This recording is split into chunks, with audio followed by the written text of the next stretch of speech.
Spažte a vytáhněte celou páteř směrem vzhůru.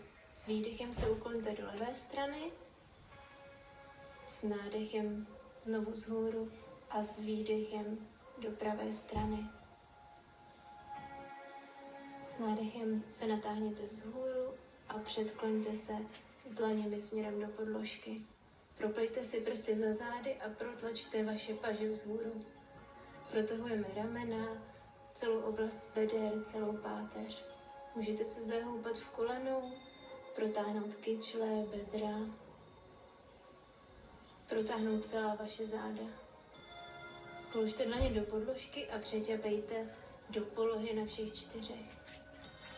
Prohněte záda a pomalu od beder je znovu nahrbte.